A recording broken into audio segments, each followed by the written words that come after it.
Often, the first step that most investors skip is finding and building their real estate team. Who do you need? Where can you find them? Both of these questions can get answered along with our own personal advice. Yay, team. Team! Yay, team. Cool. Real estate teams. Real estate team. Super important. Uh-huh. Honestly, potentially step one in the process of getting into investment real estate. Who do you need? I think you need a realtor. Okay. I mean, you need a good loan broker, but Hey. definitely a realtor. Now, is the realtor that you used for your primary residence? Probably not. It may not be the best fit. I'm not saying that they aren't. Your brother's cousin's sister's aunt, maybe not the best fit. And maybe they are. Maybe they do have a lot of experience with real estate investing. But you want somebody, honestly, that's going to invest themselves.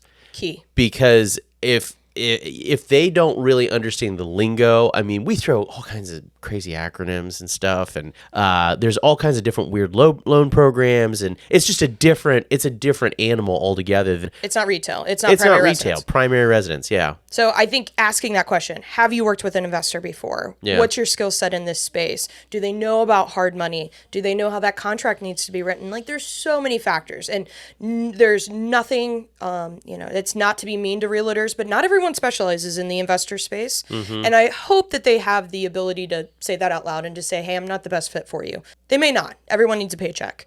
So just make sure you're doing your due diligence, asking the right questions, and get out there and meet people in this space. Networking, in my opinion, is massive. Amen. Essential. I think that's the biggest takeaway. I mean, we're going to say this probably 10 times in this little segment is networking. So the best way that you can meet people is to go meet people. For sure. Get out there. Yeah. Shake some hands, kiss some babies, figure it out. Make sure you like these people, because I would say that's also a big thing. I think too often people just settle because, hey, this person's a big name in the industry, but you may be doing 20 transactions with this person. Make sure you vibe with them, that they're on the same level as you, that they have the education level to service you in the way that you need to, so you can get to those 20 deals.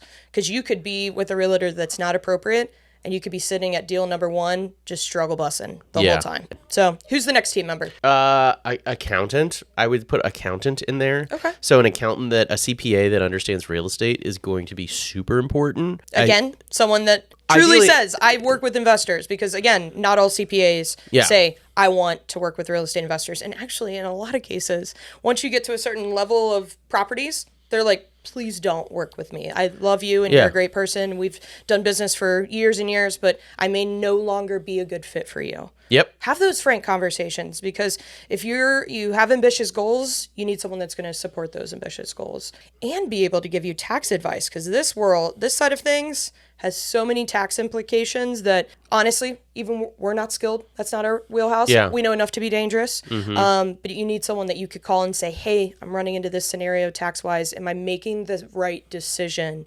financially? Because otherwise that can come around and bite you in the tail end. Who else? Insurance. Oh, yeah. Yeah. So insurance is huge.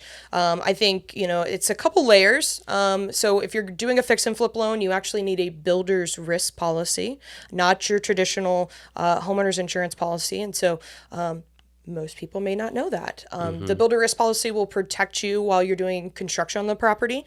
I know nothing above that, so use your insurance professionals to guide you through that. But I don't know if I sent an order over that a lot of insurance agents would be able to soundly say, this needs to go a different direction, and this would protect my investor accordingly. So making sure that you have someone that specializes with working with investors. And I would say there's a small pool. We have people that we love to work with, so we can refer accordingly. And potentially finding people that are national. That's not always a thing. Not all insurance agents are licensed in multiple states. So if you're investing in multiple states, you may need to be a little mindful of the number of contacts that you have. So insurance, massive, huge. I'm going to say contractors. Whew. That's a tough Big, one. Massive. And you're going to go through a bunch. I mean, yeah, you're going to go through a bunch. And rightfully so. Some of these contractors, oh gosh, I hate that they get a bad rap sometimes, because I think they are probably the hardest working people in this industry. Yeah. And they're trying their best and they're hustling out there. But when sometimes you have too many cooks in the kitchen and things going on, it's something's got to slip. So, but a contractor's huge, and a contractor that understands hard money. Yeah. understanding understands. payment through draws, right? Because with hard money, you're not going to get all your money up front. No. So if that contractor thinks like, oh, you give me half now and half later, that's Nope. not going to work with hard money. You got to say, hey, look, I'll give you a draw schedule. So as you complete projects, as you complete phases of the construction, then they can take payment through the draw process with hard money. This is huge. Yeah. Like, people do not have these conversations up front enough. Like, talk to your contractor. Make sure this is something they're comfortable with. Otherwise, it's coming out of your pocket. Yep. And then you're going to be compensating yourself back, which to a certain extent, if your cash position's in a position where that's fine, great, awesome. But what if you're not? And then you get into this hard money loan and your contractor's not aware.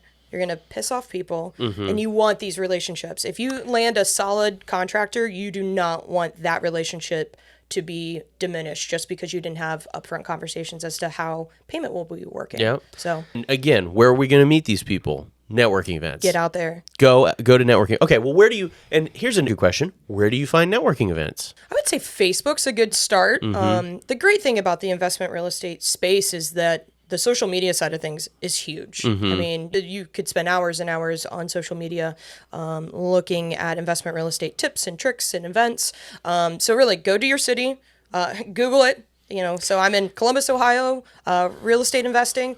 I promise you're going to see a laundry list of events that are coming or going, and they always happen on the third Thursday of the month or whatever that may be. Put it on your calendar. Go. And at least in Columbus, we are extremely grateful that these events tend to have 100 people at them in some cases. Yep. And you're meeting with people that have the same mindset as you. They're looking for the same things. They're working in this industry. They know what they're talking about, rather than kind of going through, the contacts that you've used in the past on the primary residence or second home side that really aren't the best fit. If you're getting into this space. And you know what? If there aren't any in your city or your town, just start one. Make one. Because I'll tell you what, if you build it, they will come. Like if you put it out there and say, hey, any real estate investors want to get together and grab a pizza and a beer or something, you will have a ton of people that will have interest in that. I mean, I remember us going to a networking event a couple years ago that literally was, hey, I'm doing this on Wednesday nights. Whoever shows up is cool. Yeah. And there was 25, 30 people at that. Yeah. And it was, because it was smaller, I think I appreciated it a little bit more because we got to really get to know each other and understand what everyone could offer and provide. And it was a little bit more tight knit. I liked it. Yep. So, property management. Property management. That's a tough one. Yeah. You're going to find those also at networking events. Talk to your realtor. A lot of realtors will also double up as property managers. So that's a discussion to have. Maybe, I know you have used realtors in the past that do both, where they will help you identify properties and they'll manage it. The nice thing, if you get a 2-for-1 on that, is they are kind of just as invested in it as you are, because they're going to have to be going out to that property every month and collecting rent or dealing with it. So if you can get that kind of relationship, I think that's a really big win. Yeah. Depends what scale you're looking at. For one property, again, you could probably self-manage. We've talked about that in one of our videos. Once you're to 2, 3, 4, 5, I don't know, you're probably starting to get into the mix where you need a property manager. But then outside of that, it's looking at some of the bigger institutions that will property manage. Now, you're not going to get as much intimate interactions with your property manager once you get to that scale, but maybe you don't need it. Yeah. I would say property management tends to be a tough window. I actually was with a realtor this weekend, and she was saying the same thing. It's not a category of business where there's like this strong horse out there that's just leading the pack of being really skilled in that space. I think everyone does a good job. Again, it's just figuring out what's the best fit for you and what costs make sense for you, because all those managers will have different cost breakdowns. Yeah. What kind of cost do you usually see on property management? I think a simple rule of thumb is 10% of whatever the market or monthly rent is. I think that's safe. Now, I also was having the conversation of why is there not this leading horse, leading the pack in property management? And the conversation was, I don't think they're making enough money to justify all the moving parts, because they're collecting your rent and managing any maintenance that needs done to the property. And I think, gosh, let's say your rent's $1,200. It's a $120 fee. I think on some days and some months, that $120 fee goes nowhere. Yeah. It's not worth enough. So Yeah. I think that could be the reason why there's not someone super strong in the property management space. But do your due diligence because, Yeah. again, your property is going to be in their hands to a certain extent. Yeah. I'm going to say another thing that sounds like something that we've already said, but I'm going to say handyman. Because handyman and contractor are not the same thing. Yep. Like I've got my contractor. Okay, I know we said we weren't going to name drop, but Larry, I love you. Love you, Larry. Larry's awesome. Anyways, so Larry's a contractor, but he's not a handyman. So he's going to do projects. He's going to do bigger scale things. He's going to build you a deck, a fence. He's going to put a room addition on, something like that. Handyman, he's going to fix your garbage disposal. Yep. You know, he's going to repair that handle. He's going to put up a ceiling fan, that kind of stuff. Simple stuff. Simple stuff. That's going to be a different category altogether. So when you're talking to anybody that does like any kind of skilled labor, okay, well, what types of projects do you want to do? I think is a good question to ask. I'm going to put another contact. It may be a little bit broader, but I think maybe a wholesaler could be part of your team potentially. And I think with guidance of a realtor, especially if you're newer, can't say this enough, with guidance of a realtor, a wholesaler could be a really good contact. And if you go to any of these Facebook pages, there's tons of buyers list. And so what that is your email address is going to be added to a list of a platform where they're going to send you deals via email. But know that your realtor still needs to put their eyes on those deals. They still need to evaluate the strength of the transaction and make sure it's sound for you.